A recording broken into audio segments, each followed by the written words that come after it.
সুলাইমান চৌধুরী সাহেব বইটি নিঃসন্দেহে একটা সময়ের, বিশেষ সময়ের এবং তার ব্যক্তিগত যে সাহস, তার যে আপনার বর্ণনা তিনি বইটার মধ্যে দিয়েছেন, এটা নিঃসন্দেহে আমাদেরকে অত্যন্ত অনুপ্রাণিত করবে ভবিষ্যতের জন্য। বিশেষ করে যদি সত্যিকার অর্থে কোনো সৎ দায়িত্বশীল আমলা থাকেন তার জন্য বিশেষ করে। একটা জিনিস যেটা এখন উল্লেখ করেছেন যে সময়টা খুব ইম্পর্টেন্ট। উনি যে সময় ফেনীতে দায়িত্ব পালন করেছেন সে সময়টা ছিল আপনার একদম নিরপেক্ষ সরকারের সময়, যখন সত্যিকার অর্থে যদি ভালো কাজ যারা করতে চান আপনারা, তারা সে সময় ভালো কাজ করতে পেরেছেন। তার মানে কি এই যে রাজনৈতিক সরকার থাকলে সেটা ভালো কাজ করা যায় না? না, ঠিক না। আমাদের দেশে আজকে এটা প্রতিষ্ঠিত হয়ে গেছে যে রাজনৈতিক সরকার থাকলে সেটা করা সম্ভব না। দেশনেত্রী বেগম খালেদা যখন প্রধানমন্ত্রী ছিলেন তখনই কিন্তু তিনি সুলাইমান চৌধুরীকে সমস্ত অর্থের মুখেও তাকে প্রোটেকশন দিয়ে তাকে তার কাজ করার সুযোগ করে দিয়েছেন। তিনি তাকে আমলাতন্ত্রের সর্বোচ্চ জায়গায় নিয়ে গেছেন, এটা অস্বীকার করার কোনো উপায় নেই। সচিব পদে গেছেন। আমরা রাজনীতির একটা খুব কঠিন সময় এখন অবস্থান করছি। এত কঠিন সময় বোধহয় বাংলাদেশের ইতিহাসে আর কখনই আসেনি। আজকে অনেক প্রশ্ন এসছে, এখানে অনেকগুলো কথা এসছে বিএনপির ভূমিকা নিয়ে, আপনার রাজনীতিবিদদের ভূমিকা নিয়ে অনেকগুলো প্রশ্ন এসছে। একটা কথা আমাদের সবসময় মনে রাখতে হবে যে আমরা যারা রাজনীতি করি,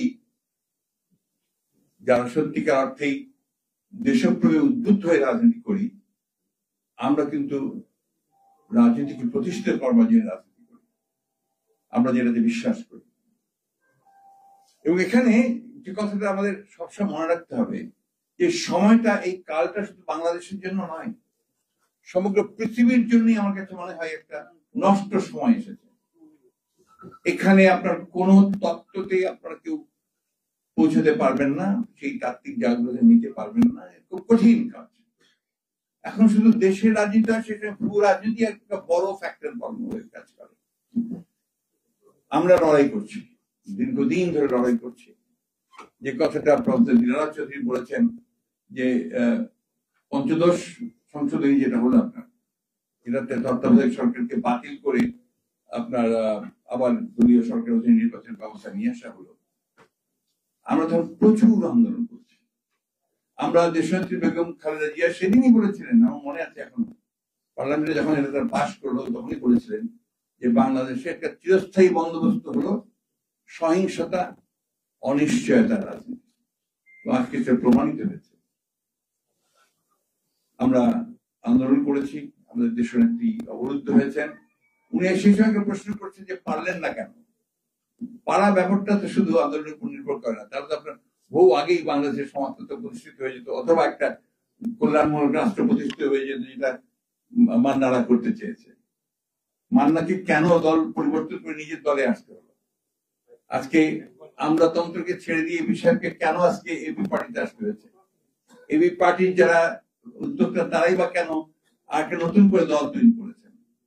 এই বিষয়গুলো আপেক্ষিক, এগুলো এখন এই সময় নেই যে সেই বিষয়গুলো আমি এইভাবে আলোচনা করবো। তো একটা কথা আমাদের সবাইকে স্বীকার করতে হবে, এই দেশের মানুষ পরিবর্তন চায় এবং তারা সত্যিকার অর্থেই একটা ভালো বাংলাদেশ দেখতে চায়, কল্যাণমূলক রাষ্ট্র দেখতে চায়, এটা দেখতে চায়। সেই কারণে আমরা যতই বলেন, বিএনপি কিন্তু ত্যাগ কম স্বীকার করেন। বিএনপির নেত্রী এখনো কারাগারে বন্দী, সেটা গণতন্ত্রের লড়াইয়ে কিন্তু বন্দী। আজকে আমাদের ৬০ লক্ষ নেতাকর্মীর বিরুদ্ধে মামলা, আমাদের সপ্তাহে প্রায় প্রতিদিন আমাদের নেতা কর্মীদেরকে আদালতে হাজির হতে হচ্ছে। আমাদের এই ১ বছর ১.৫ বছরের মধ্যে, ২ বছরের মধ্যে আমাদের ২২ জন নেতা কর্মীকে রাস্তায় পুলিশের সঙ্গে যুদ্ধ করে প্রাণ দিতে হয়েছে। আমাদের ৭০০-র বেশি নেতা কর্মী গুম হয়ে গেছেন, এমপি সহ। আমরা তো ছেড়ে দিইনি, আমরা হাল ছাড়িনি, আমরা লড়াই করছি, সংগ্রাম করছি সত্যিকার অর্থে। সেটা আমরা একটা গণতান্ত্রিক ব্যবস্থাকে ফিরিয়ে আনার জন্য। আমি আগেই বলেছি যে আসলে আমার বক্তব্যটা আজকে একটু গোছানো হবে না, কারণ চতুর্দিকে এত আপনার পণ্ডিত মানুষ, এত দিকপাল মানুষ এখানে। আমি আপনার আমি মাঝে একটু অবাক হয়েছি যে আমার সাহেব আমাকে হঠাৎ করে বই উদ্বোধনের জন্য আমন্ত্রণ জানেন কেন। পরে একটা জায়গায় মিল খুঁজে পেয়েছি, হচ্ছে যে আমি এক সময় আপনার সরকারি চাকরি করেছি, উনিও করেছেন এবং এখন রাজনীতিতে এসছেন। আমি অনেকদিন আগে এসছি, উনি এখন এসছেন। এতে একটা কথা আছে আপনার যে success has many fathers, failure has none. তো এটাকে অতিক্রম করতে হবে। আমরা কিন্তু সেই জন্য কাজ করছি। আপনারা নিশ্চয়ই লক্ষ্য করেছেন আমরা এত প্রতিকূলতা, এত বৈরিক অবস্থা, এত এত যন্ত্রণা পরেও কিন্তু আমরা চেষ্টা করছি মাথা উঁচু করে দাঁড়ানো। আমরা চেষ্টা করছি মানুষের সমস্যাগুলোকে সামনে নিয়ে আসার। এটা তো রাষ্ট্র নেই। আজকেই বোধ হয় কালকেই বই বলছিলেন, মান্না বলছিলেন, এটা তো এখন আপনি রাষ্ট্র বলতে পারেন না। এটা একটা পৈতৃক সম্পত্তির জমিদারিতে পরিণত হয়েছে। তাদের যা ইচ্ছা তারা তাই করবেন, সেভাবে তারা করে যাচ্ছেন। কারণটা কি আছে? যে রাষ্ট্রের বিভিন্ন প্রতিষ্ঠানগুলো যে দায়িত্ব যাদের উপরে ছিল তারাই সবার আগে নষ্ট হয়ে গেছে। যে কথাটা মাওলানা করার চেষ্টা করেছেন যে আমলাতন্ত্রকে নষ্ট করেছে, হয়তো বহু আগে থেকেই চলছে, কিন্তু ওই যে জনতার মঞ্চ বলে একটা মঞ্চ তৈরি হলো, সেইখান থেকে আনুষ্ঠানিক ভাবে আপনার সন্দেহ শুরু হয়েছে সেই কাজ। এবং আমলারাই এই ধ্বংসটা সেটা আমলারাই করেছে। এটাই আমলারা করবে, এটা তাদের নেচার। আমলারা তো আপনার মতো কয়েকজন এক্সেপশন আমরা কেন সহজে আমরা খুঁজে পাওয়া যাবে না এখনকার দিনে, কিন্তু তারা এটা করবে এবং এটাই তাদের কাজ। আমি বহু আগে একটা ইংরেজি সিরিয়াল ছবি দেখেছিলাম, আপনার ইয়েস মিনিস্টার, আপনার মনে থাকতে পারে। তো ওইখানে ওই একই অবস্থা ছিল। ইংল্যান্ডের মতো একটা গণতান্ত্রিক দেশে সেখানেও কিন্তু আপনার আলটিমেটলি ওই আমলারাই তারা রাজনীতিবিদদের উপরে প্রভাব বিস্তার করেন, সত্য কথা। তারপরেও আপনার আমরা তো একটা যুদ্ধ করে স্বাধীন হয়েছি ৭১ সালে। লক্ষ্য ছিল কি যে আমরা একটা সত্যিকার অর্থে একটা গণতান্ত্রিক রাষ্ট্র নির্মাণ করবো, যে রাষ্ট্রতে সকলের অধিকার এখানে সুপ্রতিষ্ঠিত হবে। আমরা বহুভাবে চেষ্টা করেছি, দুর্ভাগ্যজনক ভাবে আজ পর্যন্ত ৫৩ বছর চলে গেল, আমরা কিছু করতে পারি। এই মাসটা আমাদের জন্য খুব কষ্টের মাস, দুঃখের মাস। এই জন্যই আমি মনে করি যে এই মাসে ৩০ তারিখে ৪৩ বছর আগে আমাদের শহীদ রাষ্ট্রপতি স্বাধীনতা ঘোষক জিয়াউর রহমানের শাহাদাত হয়েছিল। কেন শাহাদাত বরণ করেছিল, তাকে মেরে ফেলা হলো কেন, সেই বিষয়টা কিন্তু আমরা খুব গভীরে গিয়ে তদন্ত করিনি, অনুসন্ধান করিনি। এই বিষয়গুলো সব গোটা জাতির জানা দরকার। আপনারা হয়তো বলবেন যে আপনারা তো সরকারে ছিলেন, তারপর কেন করেননি? নিশ্চয়ই এই দায়িত্ব আমাদের কিছু করবেই। কিন্তু এই মানুষটি অতি অল্প সময়ের মধ্যে সমস্ত দেশের মানুষের মধ্যে যে তিনি একটা আশা সৃষ্টি করেছিলেন, একটা নতুন করে জেগে উঠবার যে স্বপ্ন, সামনে এগিয়ে যাওয়ার যে স্বপ্ন, সেই স্বপ্ন তিনি দেখাতে বলেছিলেন এবং কতগুলো দূরদৃষ্টি সম্পন্ন সিদ্ধান্ত তিনি সেই সময় নিয়েছিলেন।